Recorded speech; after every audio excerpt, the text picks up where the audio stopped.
골치 아프다. 시험 기간 닥쳐서 내용 정리하지 않게 내용을 좀 기억해 놓기. 그게 우리의 핵심이다. 문제 지난 시간에 갈래복합 2번 정리했습니다. 오늘은 3번 3장 속의 합부터 들어갑시다. 그래서 여러분 좀 귀찮더라도 이거 좀 책을 잘 겨드랑이에 끼우고 와주셔야 됩니다. 교과서는 아직까지는 안 하시고 수능 특강 하고 계시죠? 매체 부분 1번부터 12번까지 이렇게 쭉 나오고 계시다는. 근데 그걸 왜 하시는지 모르겠어. 의외로 거기에 필러가 있을 수 있으니 변형 문제는 다음 시간에 준비를 하겠습니다. 이번 주 좀 늦게 이야기를 듣는 바람에 언어 매체도 해놓고 싶었는데 그러지를 못했네요.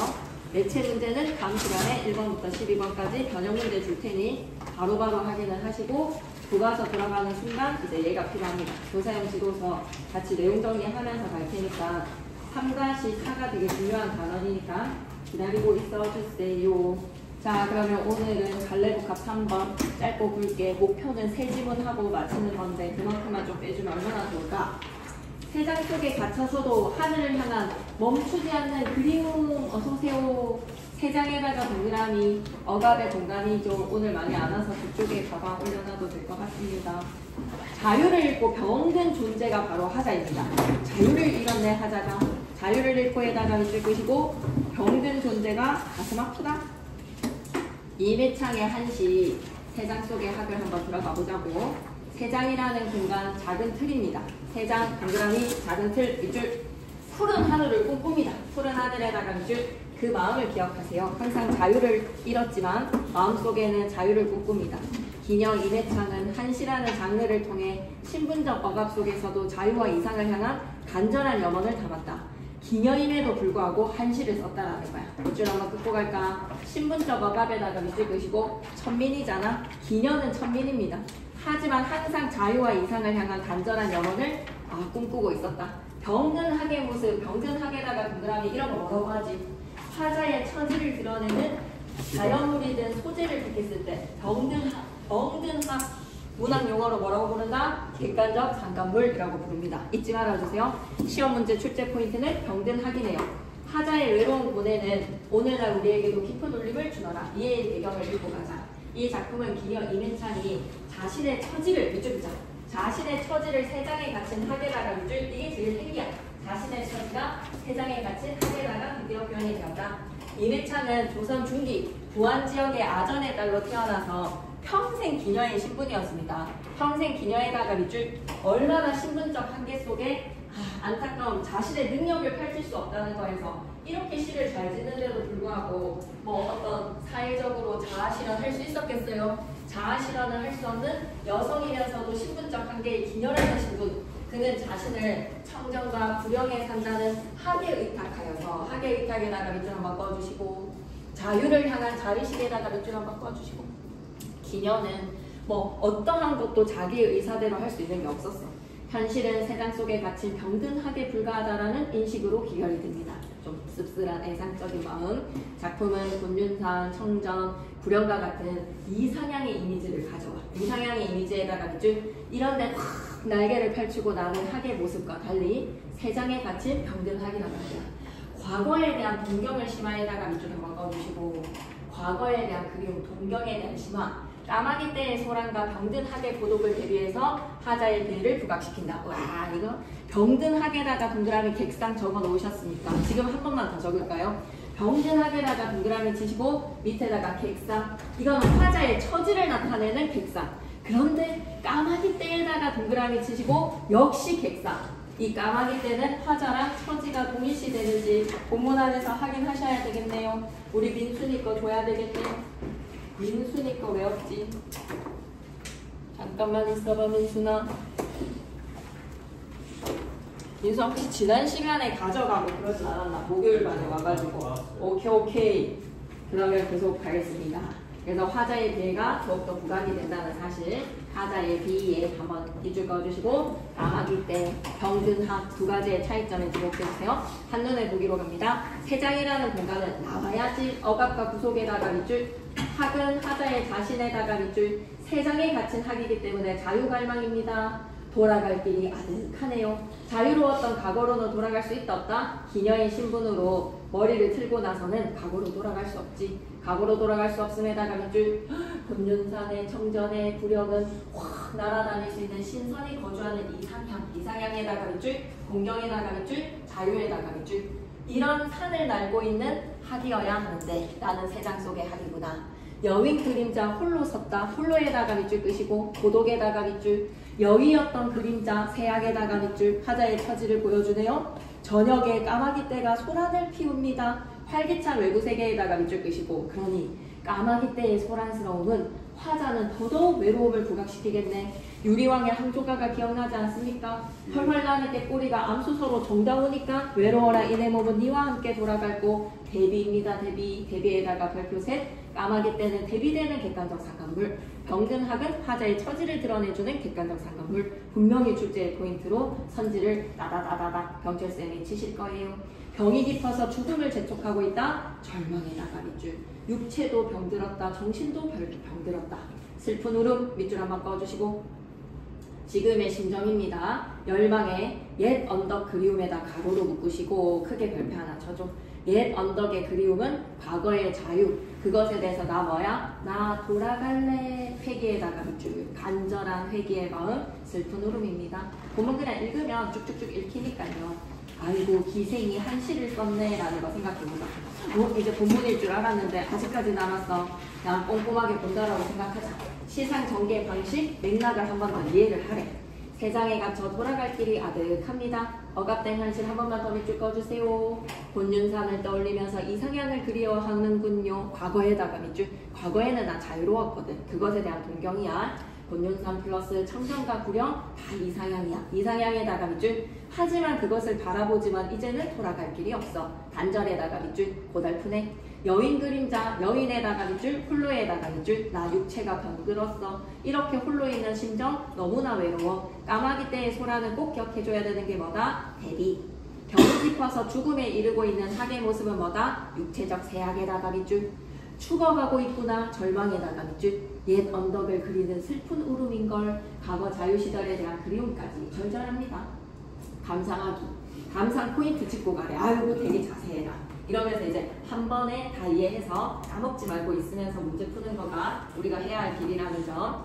자유를 잃었습니다. 억압된 존재로 살아갑니다. 신분이 뭐이기 때문에 기녀요. 그래서 기녀로 살아간다는 것은 한 남자의 조강지처도 될 수 없어요. 어디에 소속될 수도 없어요. 밑줄 끌게요. 인간의 고독과 비애에다가 밑줄.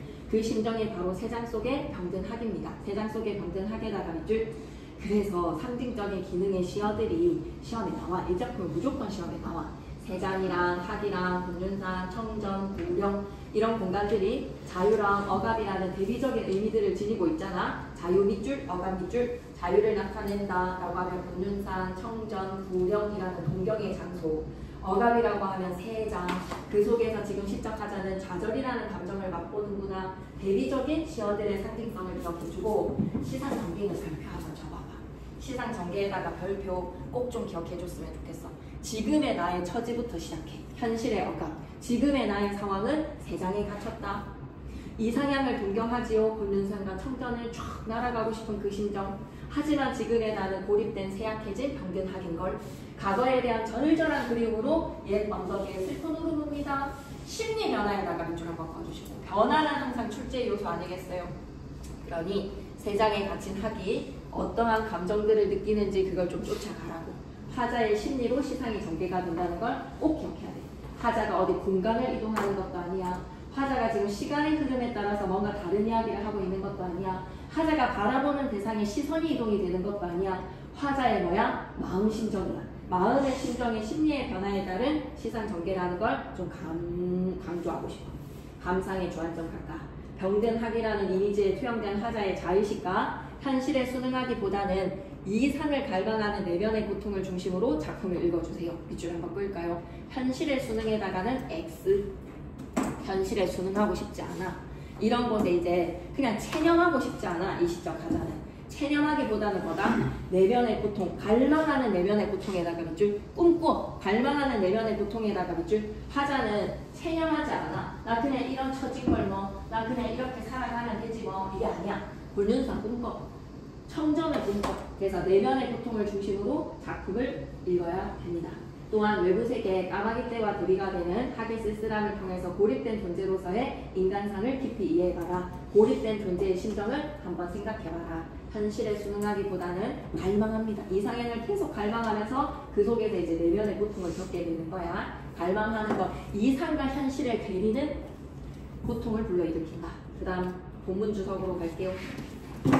이런 거 혹시 본문 건드린 거 있으면 쌤이 체크해가지고 한자 어휘라든지 이런 것들 있으면 저희 좀 한번 토를 달아볼게요. 이런 것들 고조고 이런 것들 있죠. 좀 신경 쓰는 거거든요. 라인 맞추기. 근데 그런 언급 안 하셨으면 넘어가도 될 것 같습니다. 세상에 한번 갇히자에다가 밑줄 기녀의 신분이 된 거야. 세상에 한번 갇히는 순간 찰커덕 문이 채워지는 순간 억압과 구속의 공간에다가 밑줄 이제는 돌아갈 수가 없어. 절망적 거리감에다가 밑줄 끄시고요. 아득합니다. 항상 검은색, 빨간색, 그리고 파란색, 이거 해설은 항상 파란색이라는 거 기억해 주시면 과거의 자유로운 삶으로 나는 이제 돌아갈 수 없음. 돌아갈 수 없음에다가 밑줄 이걸 어떻게 해요? 아득하고. 곤륜산 어디에 있습니까? 바람이 높아요. 바람이 높으면 활강할 수 있잖아. 촥 바람을 타면서 학이 날아갈 수가 있는데 곤륜산에다가 밑줄 한번 꺼주시고 신선이 사는 이상향 그리고 바람이 높다는 거 어떻게 생각해도 된다? 높은 바람이기 때문에 곤륜산에 좀 약간 역조류라고 생각하시면 됩니다. 역조류와 같이 곤륜산에 다가갈 수 없기도 합니다. 그 바람을 한번 타기만 하면 내가 활강할 수 있지만 바람이 높을 때는 곤륜산에 접근할 수가 없는 역조류라고 생각하시죠. 이거 너무 중요하다. 높은 바람에다가 불표 하나 치시고 접근 불가능에다가 밑줄 이제 나는 갈 수가 없으니까 물결 표시 가실까요? 이상향과 현실의 차이를 강조해다가 물결 표시 아마 이병철 쌤은 이럴 때 괴리라는 어휘도 사용할 수 있지 않을까. 이상향과 현실의 괴리로 인해서 지금 시작하자는 곤륜산을 생각하지만 갈 수 없어. 바람이 높거든. 세상에 갇힌 채 떠올리고 있는 곤륜산의 풍경, 바람이 높습니다. 그 풍경이 어때? 접근 불가능해 현실과 이상향의 괴리를 보여준다. 청정 또 이상향 나왔구나. 이상향에다가 밑줄 끄시고 날이 저물어 가면서 창궁이 끊어지고 있습니다. 창궁은 끊어지고에다가는 마이너스. 그만큼 시적하자 어때? 이상향과 멀어져만 가고 있구나. 구령에다가도 꼭도 표시해줘. 곤륜산, 청정, 구령 이 세 공간을 기억해야 돼. 역시 이상향에다가 밑줄 달이 밝은데 너무 이상적인 공간의 모습이지만 꿈길만 고달픕니다. 그리움은 간절하지만 돌아갈 수 없습니다. 밑줄이다. 돌아갈 수 없어서 커지는 고통에다가 밑줄. 그래서 꼭 기억해줘. 창공이 끊어졌다. 꿈길만 고달프다. 고달프는 애타는 그리움의 마음. 과거의 삶으로 돌아가고 싶지만 돌아갈 수 없다. 공간 세계를 꼭 기억해야 되겠네. 여윈 그림자. 여윈에다가 밑줄 아까 껐지. 짝도 없이 홀로 서 있는데 홀로에다가 밑줄 한번 꺼주시고 화자가 세약해졌습니다. 세약 밑줄. 고립에다가 밑줄. 병든 몸에 외로운 자신. 외로운 자신. 저녁에 까마귀 때는 까마귀 때에다가 동그라미 쳐야지. 스스로가 신나서 온 숲이 떠들썩떠들썩 한다. 떠들썩에다가 밑줄 끄시고 꼭 대비를 기억해야 돼. 까마귀 때의 플러스의 활발한 이미지와 달리 세상에 갇힌 학의 고독감이 더욱더 부각되는군요. 소란스럽게 떠들썩거리는 것은 시각적 이미지보다는 청각적 이미지. 화자의 고독한 내면이 더욱더 부각이 된다. 객관적 상관물. 깃털이 긴 날개는 병이 깊어서 죽음을 재촉하니 죽음을 재촉에다가 밑줄 끄시고 나 육체적 해악으로 인해서 이제 죽음으로 가고 있습니다. 병든 몸에 대한 안타까움. 깃털이 긴 날개는 뭐를 나타낸다고요? 학이요. 하자 자기 자신을 나타내는 학은 병이 깊어서 죽음을 재촉하니 나는 병이 깊어서 죽음을 재촉하니 라고도 해석할 수 있으니 사용된 표현기법 물어보면 뭐라고요? 깃털 긴 날개는 학. 그 학은 바로 하자 자기 자신. 원관념을 생략한 은유법이다 라고 생각하셔야 됩니다. 원관념이 생략된 은유법. 그래서 병든 몸에 대한 안타까움 얘기해주고요. 슬픈 울음이에요. 슬픈 울음에다가 밑줄 까마귀에 떠들썩거리는 소란스러움과 대존된다는 거 꼭 기억해 주시오요. 떠들썩에다가 밑줄 끄시고 슬픈 울음. 해마다 옛 언덕을 그리워하고 있습니다. 옛 언덕에다가는 별표 3개. 자유로웠던 과거의 삶에 대해서 그리워하고 있습니다. 슬픈 울음은 시각, 청각, 후각, 촉각미가 청각이요. 청각적 이미지로 하자의 현재의 비참함, 하자의 절절한 그리움, 하자의 고통의 내면을 슬픈 울음으로 그래 읽으면서 생각하면 되니까 곤륜산, 청정, 구령이라는 이상향의 공간, 창궁이 끊어졌다. 바람이 높다, 꿈길만 고달프다. 이 세 서술어를 기억했으면 좋겠어. 본륜산은 접근할 수 있습니까? 바람이 높아서 못 가요. 청전은 다가갈 수 있습니까? 창공이 끊어졌어요. 구경은요? 다른 같지만 꿈길에서 고달프기만 합니다. 꿈길에서 늘 그리워하는 안타까움의 마음. 넘어갈게. 나올 거니까. 그래서 뭐 정리하기. 이거 하나 체크해줘. 7원율시. 7원율시 맞아? 7글자에 8줄짜리면 7원율시거든. 그래서 기승전결 해서 4단 구성으로 살펴본 거야. 오케이. 2 묶어주시면 됩니다. 그런데 뭐 이런 언급 안 하셨으면 뭐 안 나올 것 같은데 기승전결해서 두 줄 묶을 때 항상 가구는 오로 맞춘 거예요. 오로 맞춰서 라임을 맞춘 거예요. 본륜 하처 라풍 고 해주는 거지. 구령 말령 훈몽 로 해주는 거지. 말림 조 해주는 거지. 억구 고 해주는 거지. 약간 이거 신경을 쓴 한시의 기법이다라는 거 언급 안 하셨으면 안 나옵니다. 근데 실험 율시가 8줄짜리다라는 걸 얘기해 주셨으면 좀 기억해 주시면 좋겠어요. 7글자에 8줄짜리. 비에다가 밑줄. 비관적에다가 밑줄. 왜? 죽음에 이르고 있잖아요. 자유를 박탈당했거든요. 세장에 갇혔으니까. 병든 몸에 대한 탄식, 신분적 억압, 기념입니다. 자유를 갈망하고 있어요. 존재의 비애와 고독이 느껴지네요. 화자의 내적 독백 시점으로 맞아 1인칭 주인공 시점이라고 생각하면 돼. 내적 독백에다가 밑줄 자기 얘기하고 있거든. 시상의 전개가 내면의 고통을 얘기하고 있어. 병든 학은 자기 자신, 고립된 심정을 독백적으로. 시간적 배경 아까 어땠지? 까마귀 때가 깍깍깍 저녁입니다. 저녁에다가 밑줄 한번 꺼주시죠. 앞에 저녁 까마귀 때 나오거든요. 시간적인 배경, 내면의 갈망과 내면의 심리가 더욱더 고독해지는 시간, 저녁입니다. 까마귀 때, 저녁 까마귀 때. 그래서 공간은 세장 안, 하자의 구속된 현실. 그래서 이상과 현실의 괴리가 딱 이런 거야. 내가 바라는 바람, 지금의 현재의 처지가 너무 동떨어져 있을 때 우리는 이상과 현실의 괴리 속에서의 소통의 내면을 제시했네. 이렇게 얘기해 주는 거야. 그래서 세장은 억압과 공소, 학은 자유를 갈망하는 화가 자기 자신, 병들어가고 있어요. 쇠약해졌어요. 세 공간을 기억해주세요. 과거의 이상향이라는 거. 자유로웠던 과거 이상향. 그러니까 하자는 이 옛 언덕을 날아봤던 사람인 거야. 옛 언덕에서 자유를 느껴봤던 사람이야. 그러니 지금 세상의 현실이 더욱더 마이너스인 거야. 그러니 하자가 가보지 못한, 내가 한 번도 찍어보지 못한 것에 대한 갈망이 아니야. 옛 자유를 갈망하는 거야. 오케이? 그래서 하자는 이걸 누려봤다라는 거를 쌤은 좀 얘기를 하고 싶어요. 이시적 하자가 못해본 것에 대해서 서브3 뭐 이런 거 못했는데 내가 서브3만 달리고 싶어가지고 하는 그런 쪼렙이 아닙니다. 예전에 그런 거를 누려봤지만 지금의 처지가 그렇게 할 수 없는 현실에 대한 계기라고 생각하시면 되죠. 괜찮습니까? 네네네네네. 까마귀 때 왜 뭐 말하려고 했던 거 아니까? 얘라고 한 건가? 오케이. 오늘 중요하다라는 점. 까마귀 때는 뭐가? 그냥 하자가 못 누려본 게 아니라는 걸 쌤은 좀 얘기하고 싶다는 점. 그리고 까마귀 때는 고독과 대비에다가 밑줄. 병든 날개에다가 슬픈 울음 어떻게 생각해야 돼? 지금은 쇠약해진 병든 현실, 그리고 슬픈 울음은 뭐 때문에 울고 있다? 과거의 자유를 향한 그리움인 거야. 그래서 내가 쭉 날 때부터 세장에 갇혔던 노예, 이런 사람이 아니라는 점. 상징에서의 세장과 학, 이상향 까마귀. 그리고 까마귀의 활기찬 모습, 소란스러운 그 모습과 학에 병들어가는 모습. 청각적 심상을 사용했네. 맞아. 이것도 너무 좋지 않아? 표현상의 특징 세 가지 탁탁탁 그냥 선지 딱 그대로 만들면 될 것 같은데. 세장과 학, 이상향 까마귀의 상징적인 이미지. 그리고 강조를 하고 싶다, 대조를 통해서 라고 하면 자유와 구속의 이미지, 활기와 고독의 이미지. 청각적인 신상에서의 까마귀 때의 소란스러운 나의 슬픈 울음. 세 가지 너무 괜찮은데요. 독백적인 어조, 1인칭 주인공 시점. 정서의 흐름을 중심으로 시상의 전개.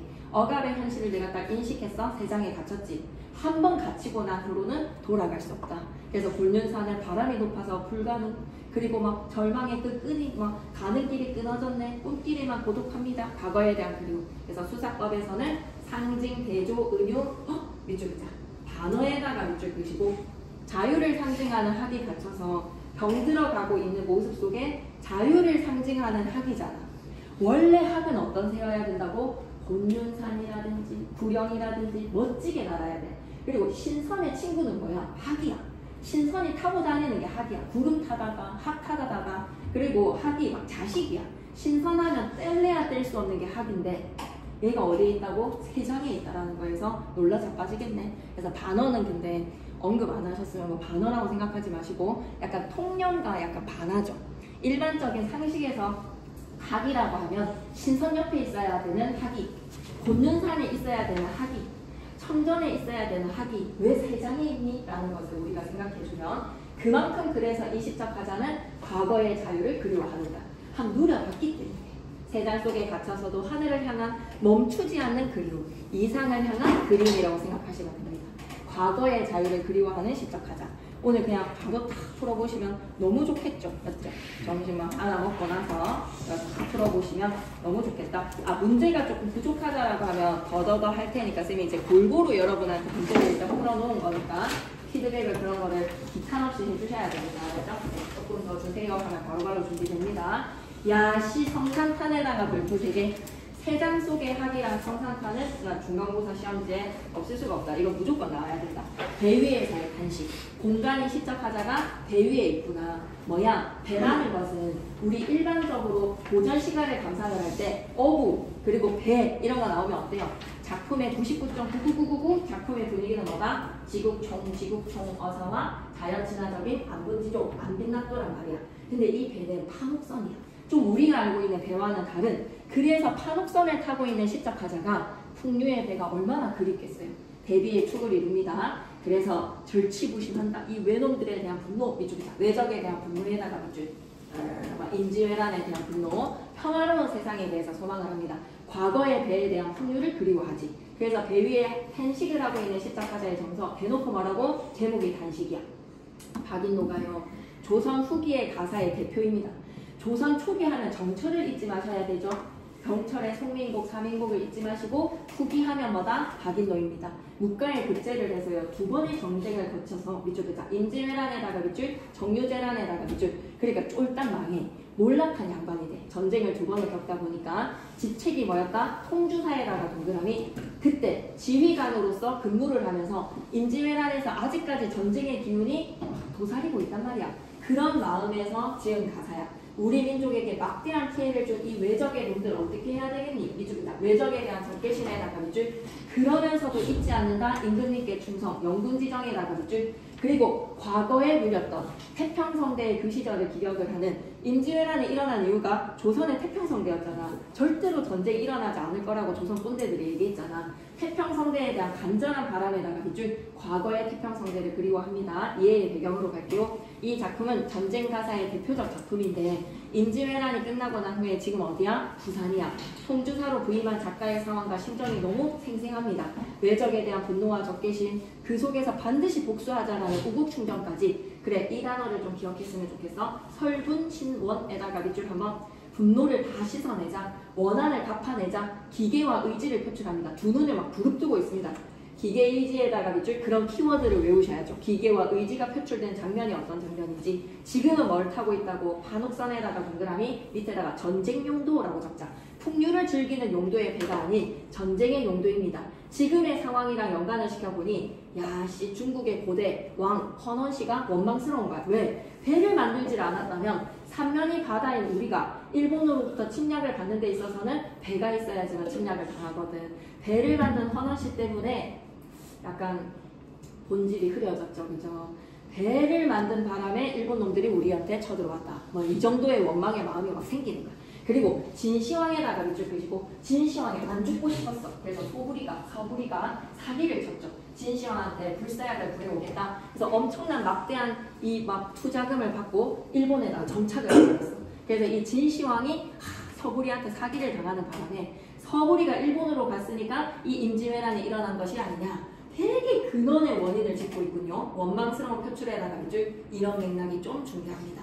그래서 풍류를 즐기던 배에다가 가로로 묶으시고 밑에다가 과거, 그렇게 술잔을 기울였던 과거의 상황을 떠올리니 아 이제 돌아갈 수 있을까? 태평성대 염원에다가 밑줄.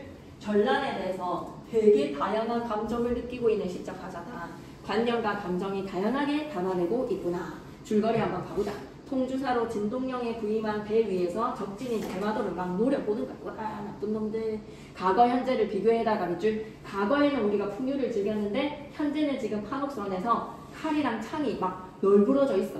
배를 처음 만든 헌원씨가 왜 배를 만드셔서 헌원식 원망에다가 밑줄 한번 꺼주시고, 그리고 외적의 조상인 서구리가 원망스러워. 불로초를 구하러 보낸 진시황에다가 밑줄 끄시고, 진시황이 그냥 나대면 죽을 것이지 왜 불로초를 구해가지고 서구리한테 왜 투자금을 줬냐. 일본의 자리를 잡은 서구리도 원망스러워. 서구를 원망에다가 밑줄. 즐거움이 넘쳤던 옛날의 배에는 술잔이 그득했는데 지금의 근심이 가득 찬 전선 판옥선에서 양면성이 부각이 됩니다. 양면성에다가 밑줄 끄시고, 이게 출제돼야 될 것 같지 않아요? 그죠? 과거의 배와 지금의 배에 대비되는 상황. 그래서 나 임진왜란의 치욕을 설분신원하겠다. 우국단심하자. 외적을 물리치자. 평화로운 공존의 의지와 태평성대 소망하면서 마무리. 한눈에 보기 갈게요. 대외사의 단시. 외적이 생겨나게 한 대상. 이게 누구누구라고? 헌원시, 진시황, 서구리. 외적 속탕에 대한 굳은 의지를 드러냅니다. 굳은 의지에다가 밑줄. 우리나라 문물에 대해서 우리가 옛날에 백제가 일본한테 다 전수해줬어. 이런 자부심도, 신하로서 나라를 걱정하는 마음, 아까 사자성어로 바꾸면 뭐라고요? 우국, 충정. 네, 그런 마음이 토로가 되더라. 나와야지. 얘는 기출이 되어야 되지 않겠나. 근데 이게 좀 더 장면이 들어와 있는 것 같아. 싹 넘기는 순간 왜 이렇게 길지 싶거든. 그래서 잠시만 좀 확인해 볼까? 우리 시연이가 책이 있는 것 같아. 시연이 책을 보고 내가 이 중요한 수능 공부를 하라고 더 많이 들어와 있는 것 같습니다. 이렇게 길지 않았거든요, 쌤이. 문제를 풀 때는. 그리고 조그만한 몸이 병중에 한번 찾아볼까? 조그만한 몸이 병중에. 이걸 다 보면 너무 좋지만 전혀 그런 얘기를 안 하셨잖아요, 그죠? 엄청 짧네. 알고 있는 내용들은 이렇게까지 다 안 보셔도 됩니다. 조그만한 몸이 찾았다. 1쪽, 2쪽, 3쪽, 4쪽에 조그만한 이 몸에다가 체크 표시해 주시고, 여기서부터 시작입니다. 조그만한 몸 찾으셨나요? 네 번째 페이지에서 조그만한 몸부터 시작해서 태평성대의 파도 없는 바다를 다시 보려 한다. 요거 딱 페이지만 보면 돼. 맨 마지막 쪽수만 보면 되겠다, 얘들아. 정리하게 앞에 있는 이 한 바닥만 딱 보시면 되겠습니다. 네. 찾아줄까요? 우리 맹이. 여기까지? 네, 찾으셨죠? 오케이. 네. 조그만한 이 몸에다가 동그라미 겸손. 내 자기 자신을 약간 소시인하잖아. 소장하잖아요, 항상. 그래서 조그만한 이 몸 보잘것없다라는 겸손의 표현입니다. 병중에 들었으니 병중에다가 밑줄 끄시고, 이제 나이는 못 속입니다. 이제 내가 세락입니다. 그래서 분풀이도 한풀이도 어려울 듯 하건만은 분풀이도 한풀이도에다가 밑줄 끄시고, 아까 뭐라고 했지? 설분 신원 해야 돼. 이 외놈들한테 설분 신원을 해야 되는데, 그러나에다가 세모 너무너무 중요하다. 이 고사를 꼭 기억해야 된다. 죽은 제갈공명이가 살아있는 중다리를 멀리 쫓았다라는 삼국지 이야기 알고 계십니까? 이전과 이후의 화자의 생각이 달라졌다라는 것은 이전에는 외적을 이길 수 없다라고 생각을 하는 거에서 이 외놈들 진짜 이 뻔지가 장난 아닌데 라고 생각했지만, 밑줄 끄자. 이길 수 있다 에다가 밑줄 끄시고, 죽은 제갈공명 인형 보고 있잖아. 중다리가 쫄아가지고 완전 도망을 갔단 말이야. 아니, 제갈공명은 인형으로도 산 중다리를 멀리 쫓아낼 수가 있는데, 발없는 손빈의 고사 알고 계십니까? 손빈에다가 동그라미 치시고 고사인용이라고 옆에 좀 궁서체로 좀 적어주세요. 죽은 제갈공명 그리고 손빈의 이야기 고사인용. 쓸개골이 나갔잖아. 발이 없었단 말이야. 그런데 손빈도 방연이를 잡았단 말이야. 손빈의 시기를 해서 손빈의 다리를 잘랐지만 손빈에 의해서 결국에는 방연이를 잡았다. 그래서 손빈과 방연의 고사인용, 제갈공명의 고사인용. 하물며 이 몸은 어때?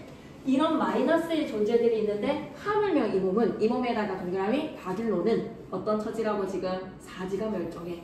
수족을 갖추고 내가 살아있단 말이야. 제갈공명보다도 낫고요. 손빈보다도 나은 상황입니다. 짓대개떼 도적들에다가 가로로 묶으시고 서절부투 이런 이야기를 하지, 그지? 짓대개떼에다가 빗대어 표현을 했어. 지게 같은 도둑의 외적에다가 밑줄. 잠시나마 저어하겠냐, 그냥 걱정을 하겠냐라는 것은 절대로 걱정할 필요가 없다. 두려워하지 않는다에다가 밑줄 끄시고요. 서리법에다가 밑줄 끄시고요. 비선하면 판옥선 엄청 빨랐잖아. 비선에 달려들어서 선봉을 거치면 맨 앞에 군사들을 몰아치겠다. 9, 10월에 서릿바람에 낙엽같이 해치리라. 서릿바람에 낙엽에다가 밑줄 그시고 다 쓸어버리리라 라는 이야기죠. 그럼 이때의 낙엽은 뭐라고 생각하면 돼? 적군이야. 낙엽에 터났네. 낙엽의 적군을 비유에다가 밑줄 그시고 은유는 틀렸네. 은유에다가 X 하시고 뭐라고 바꾸자? 지규라고 바꾸자. 추풍낙엽에 가을바람에 떨어지는 이 낙엽 있죠. 추풍의 가을바람에 떨어지는 낙엽은 곧 뭐라고 생각해야 된다? 외놈들이다. 해치리라라고 하면 물리치겠다라는 의지에도 밑줄 하나 떠주세요. 9, 10월에 서릿바람에 낙엽같이 니네들 다 댕강댕강 모가지를 치리라. 7종 7금에다가 또 옆에다 뭐라고? 고사인용이라고 좀 적어주세요. 고사인용 제갈공명이 맹해기를 7번 잡았다가 7번 놓아줬어. 언제든지 마음만 먹으면 잡아드릴 수가 있으니까 그만큼 자신 있다는 거야. 7종 7금 우리인들 못하겠는가라는 거는 할 수 있다. 이쪽이죠. 할 수 있다에다가 이쪽 7번 놓아주는 거에서 언제든지 잡을 수 있어. 외적을 물리치겠다라는 결의와 의지. 기억했으면 좋겠어요. 나왔다. 설군신원에다가 이쪽 조그만한 이 몸이 병중에 들었는데 분풀이 한풀이 할 수 있을까? 라고 하는 순간 머릿속에 떠오르는 인물들이 셋이 있었어요.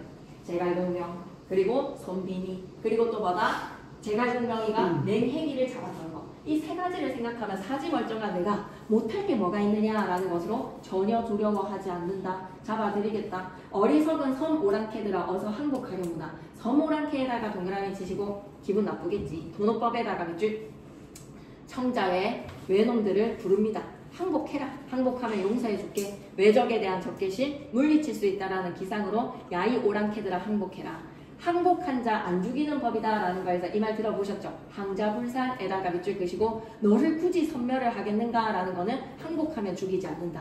우리 임금님의 성덕이 더불어 살자 하시니 더불어 살자에다가 밑줄 태평천하에 요순군민이 되어보자. 요순군민에다가 밑줄 요임금 순임금 하면 태평성대 태평시대를 얘기합니다. 태평성대에다가 밑줄 태평천하에 우리 요임금 순임금의 시대로 군민이 되어서 1월 광화의 광화 1월 광화 별표셋 1월 광화 너무 중요합니다. 이런 광명의 이미지 해와 달의 광명의 이미지는 뭐라고 생각해야 된다? 임금님의 성덕, 임금님의 은총 아침마다 거듭거듭 임금님이 선전을 베풀어 주시니 한마디로 태평성대는 계속되니 전선을 타는 우리 몸도 전선에다가 동그라미 판옥선 지금 전선을 타고 있는 우리가 어주에서 노래 좀 해보자. 어주에다가 동그라미 치시고 풍류라는 거 꼭 기억하자. 전쟁을 타던 우리 몸도 슬래시 어주에서 노래하고 싶다. 가을달 봄바람에 높이 베고 누워있어서 가을달 봄바람 플러스의 시간이지 근심 없는 평화로움 속에 배에 베개를 메고 딱 누워서요. 지국총 어사와 하고 싶다는 거야. 성대 파도 없는 바다를 다시 보려 하노라. 태평성대에 파도 없는 바다에다 가로로 묶으시고 잔잔한 바다는 뭐를 나타낸다? 평화로운 세상에다가 밑줄 태평성대를 다시 보고 싶다. 이 앞부분이 엄청 중요한 게 많은데 수능 특강에 다 안 나오네요. 쌤은 조금이라도 더 있을 줄 알았는데 아쉽네. 엄청 중요한 장면들이 많은데 근데 선생님이 전혀 설명 안 하셨지? 그냥 딱 이것만 하고 넘어가셨지? 그러면 헌원시나 이런 거는 그냥 배경 지식으로만 알고 있어. 그래도 나중에 퀴즈 같은 거 만나게 되는 일이 있을 수도 있잖아. 헌원시랑 진시황이랑 서부리의 고사가 앞에 나왔다는 것과 과거에 풍류를 즐기던 배를 타던 우리가 한옥선을 타고 있으니까 현재에 대해서 마이너스의 느낌을 감정을 느꼈다라는 것도 하나 기억해 주시면 되겠는데 여기 조금 나왔잖아요. 전선을 타던 우리 몸도 어주에서 노래를 하자. 이 부분은 무조건 시험에 나옵니다. 전선을 타던 우리 몸도 어주에 노래하고 라는 거에서 과거에는 전선을 탔는데 지금의 현재에는 전선을 타고 있지만 우리가 지금 뭐를 어주에서 노래를 하고 싶다라는 과거에 누렸던 풍류를 다시 한 번 더 태평성대 다시 한 번 더 정말 이번 좀 시험에 나와야 되지 않겠나. 전선과 어주라는 대리적 시간은 무조건 시험에 나옵니다. 전선, 어주. 배의 용도가 서로 다르다는 거. 요거는 시험에 나와야지. 그리고 고사. 세 가지 기억하면 되겠네. 오케이? 가보자. 너무 쉬운 부분이기는 한데 너무나 중요하다. 핵심 정리. 좋다. 전쟁 가사에다가 동그라미, 우국에다가 밑줄. 그래서 비판적이라는 거는 외놈들에 대한 비판입니다. 전쟁에 대한 한탄, 우국충정. 이거 딱 맞아 떨어지네. 지금 주제는 첫 번째 거. 전쟁에 대한 한탄과 우국충정. 네, 임금님을 위해서 목숨 바쳐서. 그리고 우리 임금님은 태평성대를 누리시는 임금님. 너네들을 죽이지는 아니하신다. 태평성대. 그래서 1월을 꼭 기억해 주셔야 돼요. 1월 광화를 꼭 기억하셔야 됩니다. 전쟁에 대한 걱정과 태평성대에 대한 염원, 우국충정과 태평성대 염원, 전쟁에 대한 혐오와 태평성대 기원. 자, 그러면 오타가 좀 많이 난 것 같아. 사사조, 가운데에 점을 꼭 찍으면 돼. 네 글자, 사음보의 연속체는 뭐라고 기억해야 된다? 가사의 형식. 네 글자, 사음보. 전쟁의 비극성, 평화가 도래하기를 바라는 마음, 우국충정이 가득한 장수의 마음, 화자의 체험이다, 전란을 겪은 솔직한 감정이다, 외적에 대한 적개심이다. 요거는 하나 별표 쳐놓을까? 중국의 역사적 인물과 고사는 총 몇 번 사용되었다고요? 3번. 한자성어랑 고사를 이용했다. 신분이 무관이다. 남성적인 어조가 드러나겠지. 영탄적인 어조, 서리적인 표현, 서리적 표현 꼭 기억해야죠. 구체적 시기와 장소까지도 제시가 되었다는 점. 좋습니다. 비유적인 표현으로 외손들을 뭐에다가 빗대어 표현했다? 쥐떼, 개떼라고 기억해주세요. 서절구투라는 말이 있는데 모르셔도 될 것 같습니다. 서절구투. 지석자에 개구자 사용해서 서절구투가 있지만 모르셔도 될 것 같기도 하고요. 넘어가서 오윤경과 설생의 재회. 조금만 더 힘내자. 이상을 쫓은 자, 현실에 남은 자. 이상을 쫓은 자와 현실에 남은 자. 이상과 현실 사이에서 갈라선 2번. 그러면 아까 좀 전에도 이상과 현실에 언급을 한다면 이상적인 거는 배 위에서 풍류를 즐기는 게 이상이라면 지금의 현실은 뭐였다? 전쟁에 대해 전선이었다는 걸 기억해 주시고 아까 세상 속의 합도 이상과 현실이 드러나니 오윤경과 설생의 제외도 이상과 현실을 축으로 생각해보자. 이상과 현실 사이에서 갈라선 2 친구의 이야기입니다. 약간 야사거든요. 야담의 이야기입니다. 기강이 묻어진 조선의 정치 현실 속에서 한 인물은 산속의 은거를 택했고 또 한 인물은 세상에 머무릅니다. 오랜 시간이 흘러서 마주한 두 사람의 재회는 밑줄 한번 떠주면 안 될까? 이상을 좇는 삶에다가 밑줄, 현실에 순응하는 삶에다가 밑줄. 여러분은 진정한 삶의 자리 어떻게 생각하시나요? 이해의 배경으로 갈게요. 이 작품 작자미상의 고전야담, 청구야담에 수록되어 있다. 우리가 그렇게 알고 있던 청구야담이군. 강해군 시절에 인목대비 폐비사건이라는 실제 역사적 사건을 배경으로 해서 현실 정치의 한면을 느끼고 은거를 선택한 설생과 밑줄 긋자. 은거를 선택한 설생에다가 밑줄. 세상에 남아서 벼슬길에 올랐던 오윤겸 밑줄 긋자. 세상에 남아 벼슬길에 오른 오윤겸에다가 밑줄. 역시 대조가 축이군요. 설생이 지낸 회룡굴은 자연 속의 이상향입니다. 자연 속의 이상향에다가 밑줄 한번 꺼주시고 두 인물의 대회와 이별을 통해 속세와 탈속의 삶이 대비를 이룹니다. 밑줄 끌때 속세와 탈속의 삶이 대비에다가 밑줄. 작품의 설생의 종적이 다시 사라지면서 열린 결말로 신비하게 마무리 지어야지.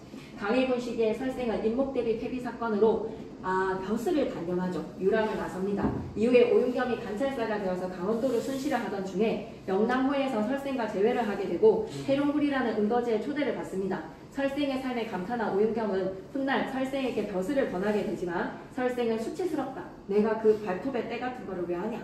오윤겸이 다시 해룡굴을 찾지만 그곳은 이미 폐허가 되었고 설생의 행방은 묘연하더라. 인물 정리로 가시죠. 설생, 정치 현실의 부패함에 한면을 느끼고 벼슬을 단념했다. 벼슬 단념에다가 밑줄, 자연적 은거에다가 밑줄, 이상적 삶에다가 밑줄, 탈속적 성향에다가 밑줄. 오윤겸은 어떻다? 절친한 친구지만 부모의 공약, 은거하지 못하고 간직에 나선 인물입니다. 설생의 삶을 경험하고 난 후에 밑줄 한번 끌어줘. 현실의 삶에 회의감도 품고 해안을 느낍니다. 내가 과연 맞는 것인가? 현실의 삶의 해이와 해안 꼭 기억해야 돼. 하지만 끝내는 틀을 벗어나지 못하는 인물. 설생의 은거 결심, 강해군 시기 인목 대비 폐비 사건 이후 설생은 기간이 무너진 세상을 등지고 유람에 나섰지. 밑줄 한 번만 더 끌까? 이상 추구의 계기에다가 밑줄 인목 대비 폐비 사건. 넘어가서 회룡굴에서 다시 만났다. 관찰사가 된 오윤겸이 영남호에서 설생과 대회를 하고 회룡굴에 초대를 받습니다.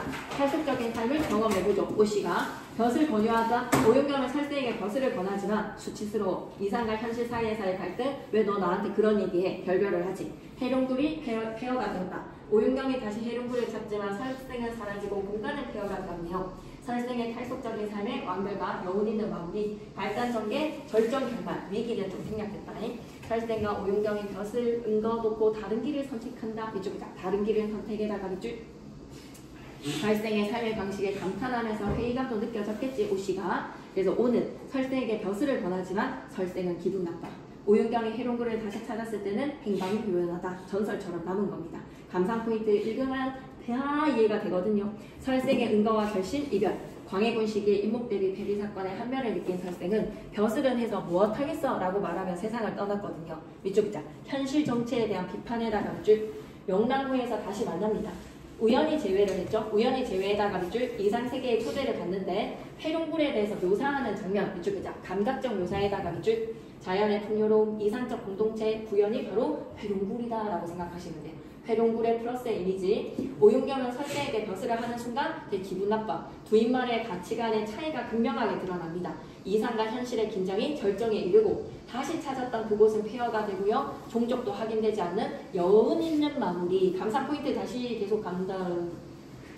이 작품은 기간이 무너진 현실에 대한 환멸과 그에 따른 은거의 선택, 자연과 속세의 대비, 그리고 이상적 삶과 세속적 가치의 갈등을 중심으로 전개가 되네요. 내면적 가치 간의 갈등, 감각적 묘사, 상징적 공간 설정, 인물 대비를 통한 주제 형상화, 열린 결말의 여운 등이 핵심, 작품 감상의 핵심. 근데 내가 좀 갑자기 불안한 것이 이것도 좀 그렇게 잘린 건데 다 들어와 있는 건 아니겠지. 이건 좀 괜찮을 것 같아. 왠지 딱 이 내용이 내가 읽었을 때 이 내용이 그 내용이 다였거든. 한번 가볼게. 그러면 시작이 강해군 시절 맞습니까? 우리 지안이 오케이 가볼게요. 강해군 시절에다가 네모박스 워치 좀 구체적인 시대적 배경이잖아. 시대적 배경에다가 밑줄 구체적이야. 설생이라는 사람이 한양의 청파에 살고 있었습니다. 오, 공간도 되게 구체적이지. 한양의 청파에다가 밑줄 구체적인 시대적 배경, 구체적인 인목 대비 폐비 사건, 되게 구체적인 야사의 이야기. 그는 문장이 풍부하고 기계와 절개가 순상. 설생의 인물 등을 직접적으로 제시했네요. 밑줄 쭉. 과거를 준비했으나 운수가 좋지 않아서 뭐 그럴 수 있지. 합격하지 못했던 거야. 일찍이 친구는 오윤경이야. 두 사람은 매우 친밀했어. 개축년에 인목 대비 폐비 사건이 일어났습니다.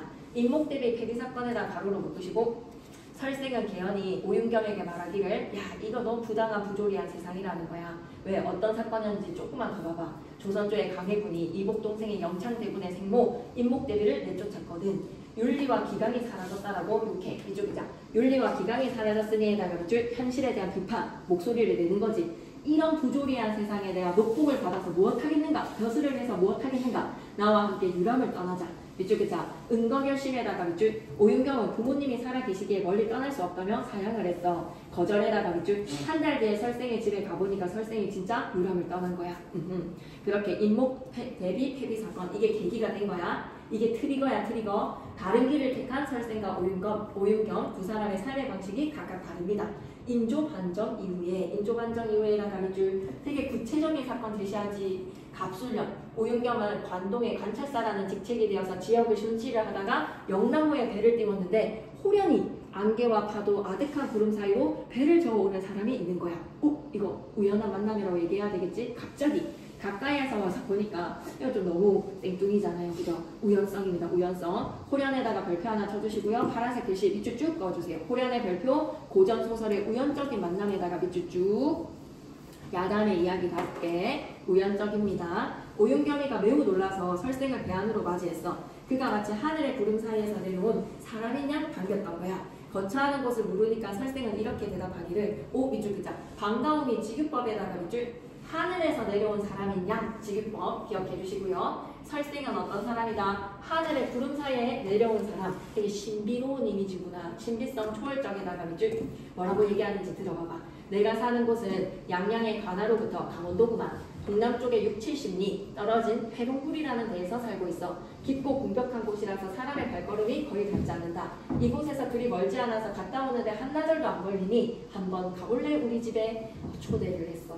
그러니 공이 여기에서의 내는 당연히 설생이고 회룡굴이라는 공간을 별표 하나만 치고 할까? 회룡굴에다가 별표 현실과 단절된 이상적 공간에다가 밑줄 그래서 방문을 해보라고 제안을 하는 거야. 공이 나오는데 이때의 공은 그럼 누가 돼야 돼? 공이 누가 돼야 돼? 오윤경. 그를 따라 가봤는데 어스름 무렵에 상승세에 이르러서 스님들이 타는 가마를 타고 권민준 아저씨가 가마 타는 이야기 이걸 얘기를 했던 거구나. 스님 가마 타는 데까지 했어요. 이라고 얘기하더라고. 스님들이 타는 가마를 타고 계곡으로 들어를 갔는데 험한 산길 몇 리를 지나니 이거부터 이제 묘사 적으셔야 되지 않나요? 깎은 듯한 푸른 절벽이 우뚝 솟아있는 거야. 그 형세가 기이하고 웅장해서 사람의 눈이 놀라 나자빠져. 기이 밑줄, 웅장에다가 밑줄, 중간이 성문처럼 갈라져 있고 좌우로 맑은 시냇물이 막 쏟아져 나오는데 그 성문 옆이 회룡굴이라는 굴이 있는 거야. 와, 이거 완전 신선세계로 초대받는 기분인데 밑줄이자. 웅장한 형상을 묘사에다가 밑줄, 탈속적 세계로 발을 들이는 거야. 색채 이미지 사용된 거 맞아? 맑은 시냇물의 시각적인 이미지라 깎은 듯한 푸른 절벽이라고 얘기했으니 색채 이미지에 끄덕끄덕 해야 되겠어. 돌길을 낭떠러지를 오른쪽으로 돌면서 올라가는데 굴곡이 심하고 가팔랐어. 식동굴 나뭇가지를 부여잡고 나아가니까 비로소 굴이 나온 거야. 되게 험준했다. 해룡굴에 가는 길은 좀 어렵다라는 거. 그렇게 도착을 해보니 이제 난리 나겠네. 인간적인 삶의 공간. 몸을 구부렸다가 매달렸다가 하면서 들어가 보니까 우와 이쪽이다. 별창지에다가 이런 거 은유법이라고 생각해도 되는데 나오지는 않지만 이 공간이 별천지야라는 거는 해룡굴은 별천지, 은유적 표현이라고 생각해도 됩니다. 한번 묘사해보자. 그곳은 땅이 매우 넓고 토질도 막 비옥하고 적과 꿀이 흐르는 땅이구나. 거주하는 사람도 있대. 해룡굴에 옥나무, 산나무, 참나무, 그늘동산 만들었고요. 우와, 배와 대추나무가 숲을 이룰 정도로 풍요롭네. 이쪽이자 비현실적인 이상향에다가 밑줄. 괜찮은데 사는구나. 설생의 거처는 굴 한가운데 있었는데 지극히 화려하고 그윽했대. 이쪽이다. 화려하고 그윽했다에다가 밑줄. 인상. 공을 마루로, 공에다가 동그라미 누우겠니? 이때의 공은 오윤겸이겠지. 마루로 인도해서 산해진미까지 대접을 해줍니다. 산해진미에다가 밑줄. 기묘한 가실들이요. 지극히 향기롭고 다 달콤하고요. 인삼은 팔뚝만큼 굵었습니다. 감각적 묘사라고 얘기해야 되겠지? 향기는 후각, 달콤의 미각, 팔뚝만큼 굵은 인삼까지. 이거 뭐라고 생각해야 돼? 시각. 화려하고 그윽한 이미지의 인상 직접적으로 제시했어요. 설생의 거처에 대한 인상은 화려하고 그윽하다. 직접적으로. 감각적 묘사에다가 밑줄. 너무 신비롭다. 이거 속세랑 대비되는 플러스 공간 맞지? 서로 이끌면서 밖으로 나갔는데 수풀과 산봉우리, 샘물과 뭇돌이 기괴하면서도 웅장한 모습을, 화사한 모습이 다 평언하기가 어려울 정도야. 어윤겸은요 마치 방장산에 들어온 듯이 황홀해서 자기가 벼슬살이를 하고 있는 것이 밑줄 거죠. 벼슬살이를 하고 있는 것이 추하게 느껴졌다에다가 밑줄. 심리 변화. 이거 뭐지? 아, 나 지금 헛짓거리 하고 있는 건가? 약간 현타 오는 거야. 친구가 살고 있는 삶에 현타 왔을 때 우리는 두 글자로 뭐라고 얘기해야 된다? 회의감. 의심을 풀어보는 거 회의감. 내가 살고 있는 세속적인 삶에 회의감이 느껴지는 거야. 오윤겸이 설생에게 말하기를 야씨 산수가 맑고 깨끗해서 정말 마땅히 은자가 지낼 만하네 그려 칭찬해주는 거죠. 여기에서 은자는 누구겠습니까? 설생 너. 가게는 풍족하지 않을 텐데 산중에 이런 것들을 어떻게 마련을 했어? 궁금증에다가 밑줄. 어떻게 이렇게 좋은 곳에 화려하게 살 수가 있어? 설생이 웃으면서 대답해주기를 노하우죠. 세속의 초월한 여유로움에 이렇게 얘기합니다. 내 일찍이 왕래하면서 노는 데가 이곳만이 아니라네. 야, 좋은 데가 이곳만 있는 게 아니야. 내가 속세에서 도망쳐 나온 뒤부터 내키는 대로 유람을 하면서 구경을 하느라 하루도 한가한 날이 없었다. 와, 너무 좋겠다 맞죠? 서쪽으로 속리산에 들어가 보았고 북쪽으로는 묘양산까지 갔대. 남쪽으로는 가야산, 두류산, 승지를 다 찾아다녔다. 경상남도에다가 충북에다가 안 간 데가 없네요. 그죠? 무릇 동방의 산천 가운데 특별히 절경으로 알려진 곳이 거의 다 내가 가보았는데 설생이 머물렀던 곳이 방방곡곡을 다 돌아다닙니다. 마음에 드는 곳이 있으면 무성한 숲을 베어서 내 집을 지었고 황무지는 개간을 해서 농사를 지었고 혹은 1년을 살다가 혹은 3년을 살다가 흥이 닿으면 다른 곳으로 옮겨 다녔대. 이런 이유로 내가 거처한 곳 중에는 밑줄 끌까? 산의 기이함과 물의 절묘함에다가 밑줄, 농가 집의 넓고 화려함에다가 밑줄, 이곳보다 10배는 더한 곳도 많대. 대체 거기가 어딜까? 다만 세상 사람 중에는 아는 이가 거의 없지. 근데 충분히 가능할 것 같지 않아? 조선시대 때 우리나라의 산천에 제주도만 하더라도 진짜 되게 살만했을 것 같지 않아? 진짜 신비로운 공간이었을 것 같은데 설생의 삶의 방식과 그곳의 아름다운 곳에 대해서 밑줄 그자. 세상 사람들과 단절된 공간이 있다는 거야. 신선들이 살 수 있는 그런 공간이 있다는 거야. 오윤겸이 설생의 종들을 보니까 모두 준수하고 아름다웠어. 몸종까지 있나? 종들에다가 밑줄. 많이들 악기를 익히고 있었는데 물어보니까 첩의 자식들이었대. 첩의 자식들에다가 밑줄. 종들이 누구였다고? 첩의 자식들이야. 그냥 곰분이도 있고 첩도 있는 거야. 가무를 하는 미희도 연하는 명이 되었는데 모두 오묘하게 아름다웠어. 그래서 오윤겸이 더욱 기이하게 여기기를 첩의 자식들도 기녀들도 사람답게 살 수 있다. 사람답게에다가 밑줄 끄시고 내 한몸 건사하기가 힘든 게 사냥의 사대문은 아니야. 사대문 안에 들어가서 아둥바둥 거리면서 사는 것보다 와 진짜 이렇게 설생이 세속의 신분 질서로부터 해방된 공동체 밑줄 그자 해방된 공동체에다가 밑줄 그러니까 당시의 신분 제도가 좀 잘못됐다. 왜? 첩의 자식들도 이렇게 행복하게 살 수 있는데 한양의 사대문 안에서 살려면 어떻게 해야 돼? 서자 출신이면 짐승만도 못한 취급을 받을 때도 많았죠. 오윤경은 설생의 특이한 모습을 보면서 너무 좋은 표현 나왔는데 티끌 같은 세상에다 가로로 묶으시고 별표 3개 이거 표현을 바꾸면 뭐가 된다? 홍진, 진세 이렇게 좀 적어줘. 홍진, 진세, 붉은 먼지의 진세, 먼지의 세상이다 라고 해서 티끌 같은 세상 뭐라고요? 진세. 얽매인 자기를 되돌아봐. 나 지금 뭐 하는 거지? 그래 나 사원증 달고 그렇게 과학첨단 단지에서 근무를 하고 있다라고 생각.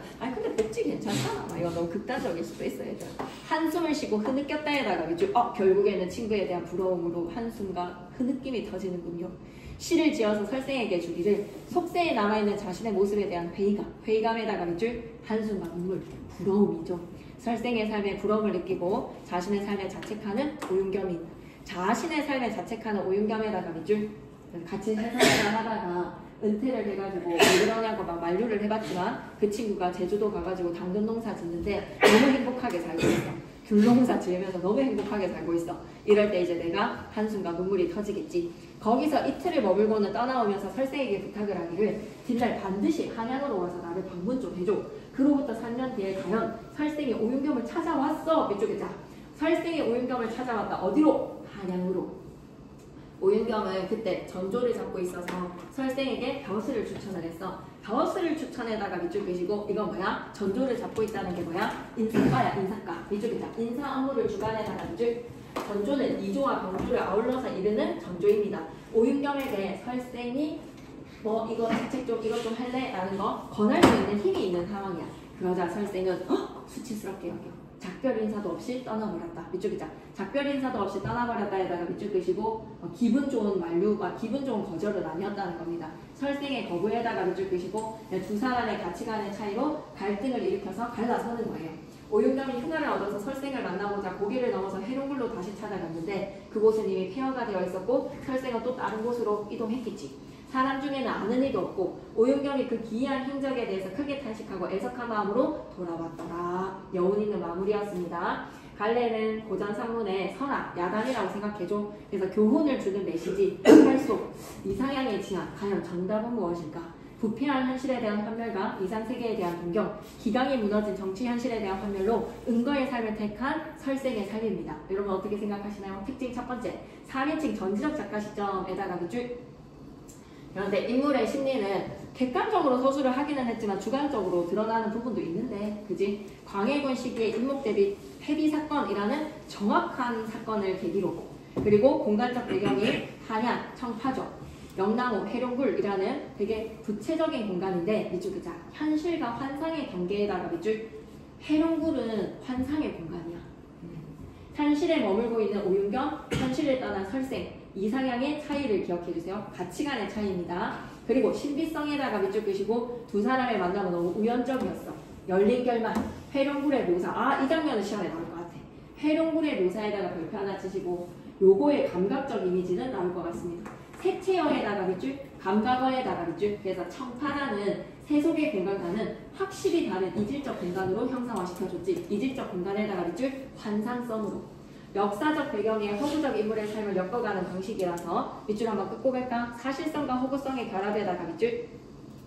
인물 간의 가치 충돌 좋다. 인물 간의 가치 충돌에다가 밑줄 가치관의 차이.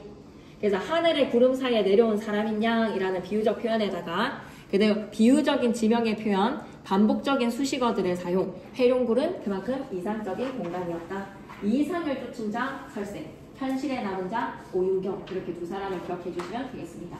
4번까지 나갔나요? 3번 하고 나서 4번 도움공 했나요? 몽천료랑 도움공 아직 안 했나요? 네. 응. 그러면 우리 소설 하나만 빨리 하고 올까? 고전 소설